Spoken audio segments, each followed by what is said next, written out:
বুদ্ধিমান মানুষেরা কখনো টেনশন করে না। তারা কি করে জানেন? শুভ সকাল বন্ধুরা, সবাইকে নমস্কার জানিয়ে আজকে আরেকটা নতুন ব্লগ আমি শুরু করতে চলেছি। কেমন আছেন আপনারা সবাই? আশা করছি যে সবাই খুব খুব ভালো আছেন, আর আমরাও সবাই খুব ভালো আছি। বন্ধুরা, আমি চিত্রা, বর্ধমান জেলার একটা ছোট্ট গ্রামে বসবাস আমার চ্যানেল চিত্রা ব্লগে আমার কাছের এবং দূরের সমস্ত বন্ধু বান্ধব, আমার আত্মীয় স্বজন, গ্রাম প্রতিবেশী, যে যেখান থেকে এই মুহূর্তে দেখছেন আমাকে আমার ভিডিওর মাধ্যমে, আপনাদের সকলকে জানাই অসংখ্য অসংখ্য ধন্যবাদ।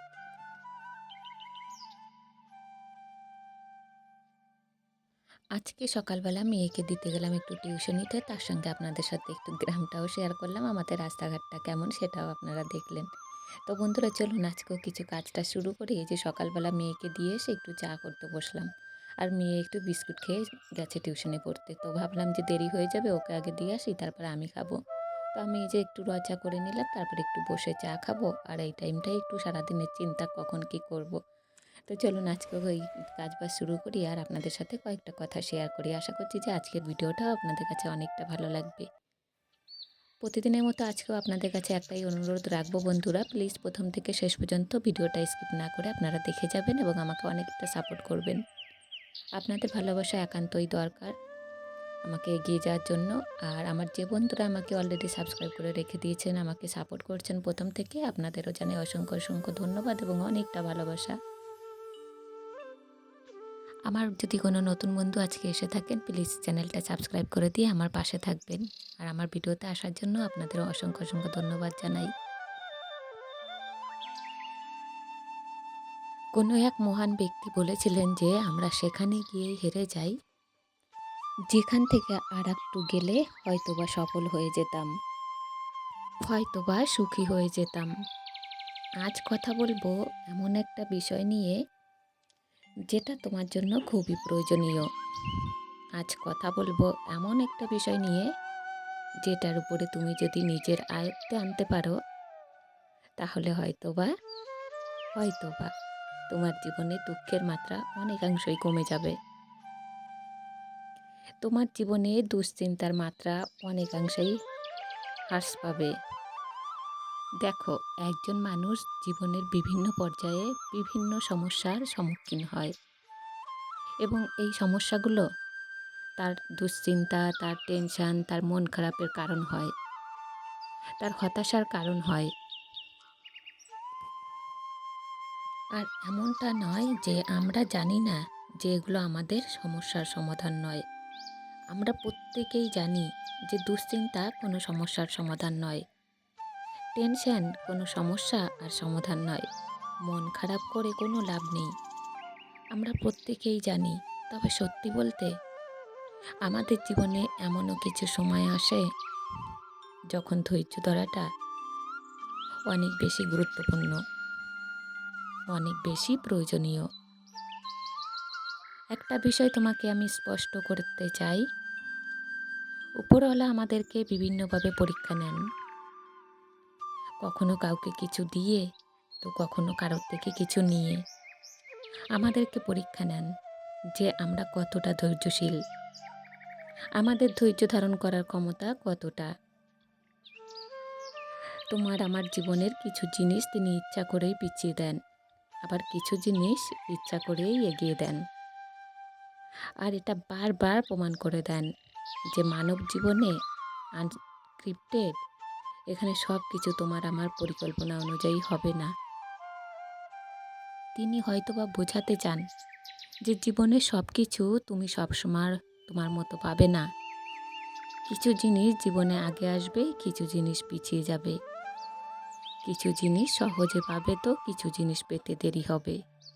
তবে হয়তোবা পাবে, সময়ের সাথে সব কিছুই হবে।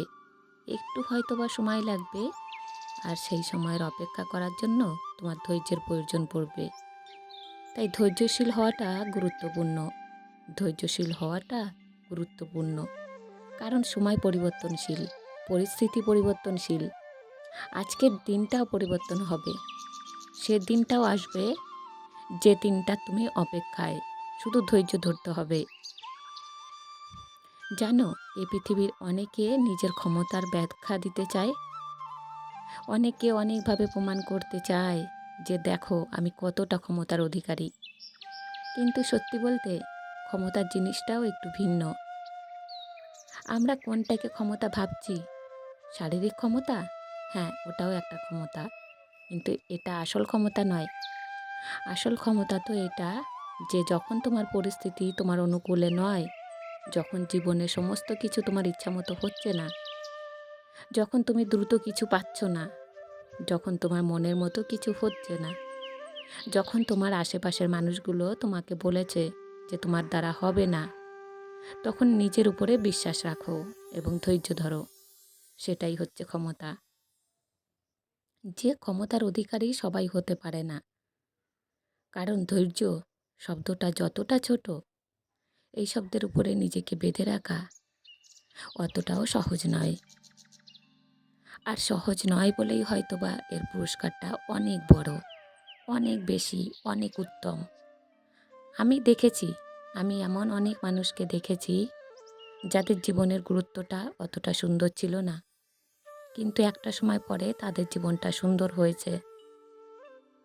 তার জন্য তাদেরকে ধৈর্য ধরতে হয়েছে, তার জন্য তাদেরকে অপেক্ষা করতে হয়েছে, তার জন্য নিজের উপরে বিশ্বাস রেখেছে, এগিয়ে যেতে হয়েছে, মানুষের কথায় কান না দিয়ে নিজের উপরে বিশ্বাস রাখতে হয়েছে। আমরা তো অন্যদেরকে গুরুত্ব দিতে গিয়ে নিজেদেরকেই ভুলে যাই। হয়তোবা তোমার জীবনে অনেক বেশি সমস্যা, অনেক বেশি, হয়তোবা কিছু তোমার নিয়ন্ত্রণের বাইরে, হয়তোবা জীবনটা সম্পূর্ণরূপে অগোছালো, হয়তোবা এটা বুঝেই উঠতে পারছো না যে আমার জন্য কি প্রয়োজন। দেখো, আমি জানি তোমার জন্য কি প্রয়োজন, কিন্তু এটুকু বলতে পারি যে সর্বপ্রথম তোমার ধৈর্য ধরা প্রয়োজন। একটু একটু ধীর মস্তিষ্কে ভাবা প্রয়োজন যে কোনটা সঠিক এবং কোনটা বেঠিক। এটা ভুলে যেও না যে তোমার জীবনটা একটা যুদ্ধ, আর তুমি একজন যোদ্ধা।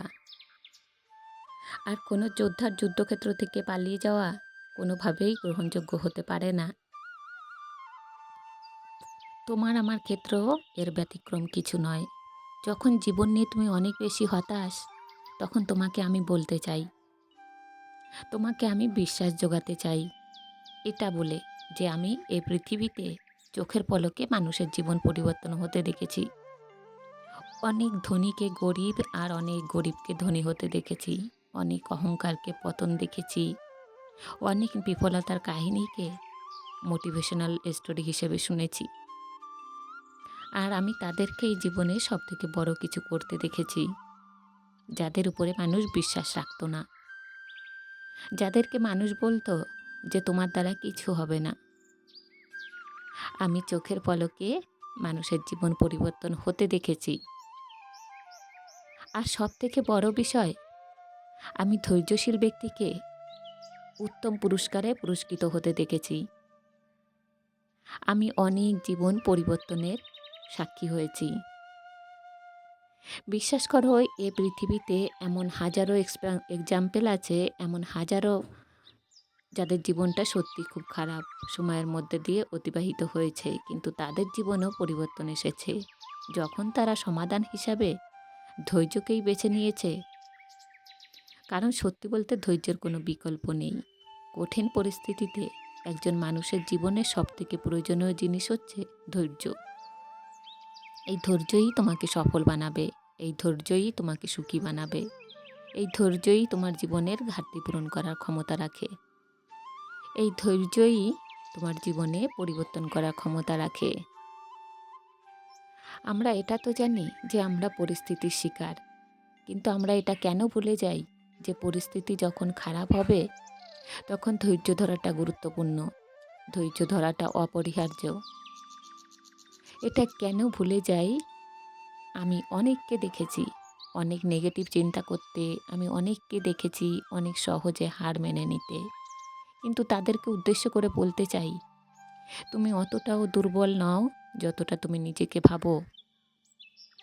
আমি জানি না তুমি জীবনের কোন পর্যায়ে আছো, আমি জানি না তুমি কি চাও আর তুমি কি হারিয়েছো, তুমি জীবন নিয়ে কতটা আফসোস করো আমি জানি না, কিন্তু এটুকু বলতে পারি যে ধৈর্য ধরলে এটাও পরিবর্তন হয়ে যাবে। আর যদি তুমি কোনো মধ্যবিত্ত পরিবারের হয়ে থাকো, তাহলে তোমাকে মনে করাতে চাই যে তোমার জীবনে নতুন করে হারানোর মতো কিছু নেই। একজন মধ্যবিত্তের জীবনে নতুন করে হারানোর মতো কিছু থাকে না। কিন্তু হ্যাঁ, পাওয়ার অনেক কিছু থাকে, অর্জন করার অনেক কিছু থাকে। তাই তোমার কাছে অনুরোধ করব, হতাশ হইও না, অত বেশি কষ্ট নিও না, অত বেশি দুঃখ নিও না, অত বেশি মন খারাপ করো না। উপরওয়ালা জানেন তোমার জন্য কোনটা সঠিক এবং কোনটা বেঠিক।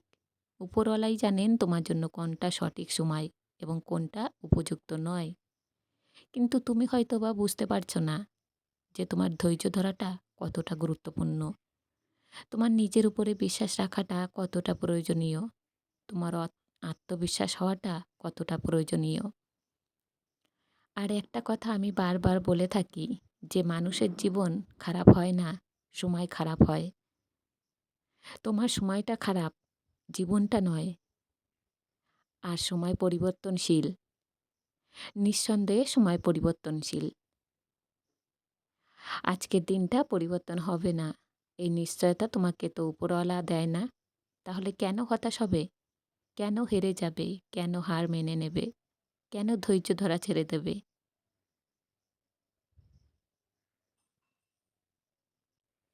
এ বিষয়ে বিন্দুমাত্র সন্দেহ নেই যে টেনশন কোনো সমস্যার সমাধান নয়। দুশ্চিন্তা কোনো সমস্যার সমাধান নয়। অতীতে যেটা হয়েছে বি ভবিষ্যতে সেটাই হবে এমন তো কোনো কথা নেই। মনে রেখো, এই পৃথিবীতে চোখের পলকে মানুষের জীবন পরিবর্তন হয়ে যায়। উপরওয়ালার ইচ্ছাই এখানে রাজাও ভিখারি হয়, আবার ভিখারিকেও দেখা যায় রাজার পর্যায়ে। জীবনে ভালো থাকতে চাইলে ৫ টি কথা মেনে চলুন। ১ নম্বর, কথা কম বলবেন। ২ নম্বর, কানে কম শুনবেন। ৩ নম্বর, রাগ কম দেখাবেন। ৪ নম্বর হলো মানুষকে আপন কম ভাববেন। ৫ নম্বর, যত বোকা মানুষ হবেন তত সুখে থাকবেন। বাড়িতে যত লোকই থাকুক না কেন, মা বাড়িতে না থাকলে পুরো বাড়িটাই ফাঁকা লাগে। পৃথিবীর সবচেয়ে বেশি মিথ্যা বলা হয় ধর্মগ্রন্থ ছুঁয়ে, যেটা আদালতে। আর সবচেয়ে বেশি সত্য বলা হয় মদ ছুঁয়ে, যেটা পানশালায়। যে যত্ন করতে জানে সে পায়ের জুতোটাও খুব সাবধানে রাখে। আর যে জানে না সে তার হীরের আংটিটাও হারিয়ে ফেলে। কিছু কিছু জিনিস প্রয়োজন ছাড়াই দরদাম না করেই চিনে নেওয়া উচিত। কারণ এরা সেই সব মানুষ যারা ভিক্ষা নয়, পরিশ্রম করে। বিয়ের ক্ষেত্রে ছেলেদের বিল্ডিং ঘর আছে কি না তা যাচাই করার আগে বিল্ডিং ঘরের মানুষগুলো মানুষ নাকি অমানুষ তা যাচাই করা জরুরি। পৃথিবীর সবচেয়ে ভয়ঙ্কর প্রাণী হলো মানুষ। এরা নিজেদের স্বার্থে সব কিছু করতে পারে। যে সিগারেট বানায় সে কোটিপতি, যে মদ বানায় সে কোটিপতি, যে মোবাইল বানায় সে কোটিপতি। কিন্তু যে কৃষক সবার জন্য ভাত বানায় সেই গরিব। বর্তমান যুগে ৩টি কাজ করলে আপনার বাস নিশ্চিত। ১ নম্বর, বিনা স্বার্থে উপকার করলে। ২ নম্বর, টাকা ধার দিলে। ৩ নম্বর, ভদ্র ব্যবহার করলে। বোকা মহিলারা স্বামীকে গোলাম বানিয়ে নিজে হয় গোলামের স্ত্রী। আর বুদ্ধিমতী মহিলারা স্বামীকে রাজা বানিয়ে নিজে হয় রাজরানী। যদি কাউকে ধোঁকা দিতে পারো তাহলে ভেবো না সে বোকা ছিল, মনে রাখবে সে তোমাকে বিশ্বাস করেছিল, কিন্তু তুমি তার সেই বিশ্বাসের যোগ্য ছিলে না। ক্ষমতা পেয়ে যারা নিজেকে ক্ষমতাবান মনে করে তারা হয় অত্যাচারী। আর যারা ক্ষমতা পেয়ে নিজেকে দায়িত্বশীল মনে করে তারা হয় বিনয়ী। কাউকে সারা জীবন কাছে পেতে চাও? তাহলে প্রেম দিয়ে নয়, বন্ধুত্ব দিয়ে আগলে রাখো। কারণ প্রেম একদিন হারিয়ে যাবে, কিন্তু বন্ধুত্ব কোনো দিন হারায় না। জীবনে কিছু কিছু প্রশ্ন থাকে যার উত্তর কখনো মেলে না, কিছু কিছু ভুল থাকে যা শোধরানো যায় না, আর কিছু কিছু কষ্ট থাকে যা কাউকে বলা যায় না। ব্যর্থ হওয়ার অনেক উপায় আছে, কিন্তু সফল হওয়ার একমাত্র উপায় হলো চেষ্টা। নিন্দা করতে গেলে বাইরে থেকে করা যায়, কিন্তু বিচার করতে গেলে ভিতরে প্রবেশ করতে হয়। আমি সাধু নই, তবে যদি সাধুকে এমন এক পাপী হিসেবে বিবেচনা করো যে সৎ হবার জন্য তার চেষ্টা চালিয়ে যাচ্ছে, তাহলে আমি তাই। স্বপ্ন সেটা নয় যেটা মানুষ ঘুমিয়ে ঘুমিয়ে দেখে। স্বপ্ন সেটাই যেটা পূরণের প্রত্যাশা মানুষকে ঘুমাতে দেয় না। কেউ মূল্য দিক আর না দিক, তুমি সৎ কাজ করে যাও, কারণ এর প্রতিদান মানুষ তোমাকে দেবে না, দেবেন স্বয়ং ঈশ্বর। বাবাকে জিজ্ঞাসা করলাম, বাবা আজ কী বার? বাবা হেসে উত্তর দিলেন, ধনীদের কাছে এখন একটি বার পরিবার, আর খেটে খাওয়া মানুষদের কাছে রোজই সোমবার। সারা জীবনেই সমস্যা থাকে, শুধু তার সমাধান খুঁজে বের করতে হয়। যে সমাধান বুঝতে পারে সে সফল, আর যে পারে না সে ব্যর্থ। ধর্ম যাই হোক না কেন, ভালো মানুষ হও। হিসাব আমাদের কর্মের হবে, ধর্মের নয়। কেউ আঘাত করলে ঝগড়া না করে জীবনের প্রতিটা পা খুব সাবধানে ফেলো, কারণ বহু মানুষ অপেক্ষা করে আছে শুধু তোমার একটা ভুল ধরার জন্য। যে নিজের ভুল স্বীকার করে সে কখনো ছোট হয় না, বরং তার সম্মান আরও বেড়ে যায়। দানে কখনো ধন কমে না, ক্ষমায় কখনো ক্ষমতা কমে না, আর নম্রতায় কখনো মর্যাদা কমে না। জীবনের আসল শিক্ষা হলো কোথায় থামতে হবে সেটা জানা, আর কোথা থেকে নিজেকে সরিয়ে নিতে হবে সেটা বোঝা। শূন্য নিচে শূন্য বসালে যেমন যোগফল শূন্য হবে, ঠিক তেমনই যে আপনার নয় তার জন্য পুরো পৃথিবীর সঙ্গে যুদ্ধ করলেও সে কখনোই আপনার হবে না। কচু পাতা সকলে দেখেছ নিশ্চয়ই, উপরটা সবুজ, ভেতরে চুলকানিতে ভরা। তেমনই কিছু মানুষ আছে যারা উপরটা মানুষের মতো দেখতে হলেও ভেতরটা আবর্জনায় ভর্তি। চিনি আর লবণ একই রকম দেখতে, পার্থক্য শুধু স্বাদে। এমনই মানুষের অমানুষ দেখতে একই রকম, পার্থক্য শুধু আচরণে। তুমি যদি মানুষ চিনতে যাও তাহলে তোমার জীবনে খারাপ সময় আসতে দাও। অধিকার সব কিছুতে ফলাতে যেও না, কারণ সব স্থানে তোমার প্রয়োজন নাও হতে পারে। কাগজ কোনো দিনও কাঁদে না, শুধু কাঁদিয়ে দেয়। সেটা রেজাল্ট হোক বা প্রেমপত্র হোক আর মেডিকেল রিপোর্টই। আমার নীরবতা তুমি অস্থির অনুকূল না করো, তাহলে তুমি আমাকে কখনোই ভালোবাসোনি। জীবনে কখনো সত্যকে আড়াল করতে মিথ্যা বলো না, কারণ সত্য দিয়ে মিথ্যা ঢাকা গেলেও মিথ্যা দিয়ে সত্যকে ঢাকা যায় না। বন্ধুরা, আজকে ব্লগ ভিডিও এখানেই শেষ করলাম। কেমন লেগেছে আপনারা জানাতে কেউ ভুলবেন না। আপনাদের সুন্দর কমেন্টসের আশায় বসে রইলাম। আবার দেখাবে আগামীকাল ঠিক সন্ধ্যা ৬টায়। সবাই ভালো থাকবেন, সুস্থ থাকবেন। টাটা।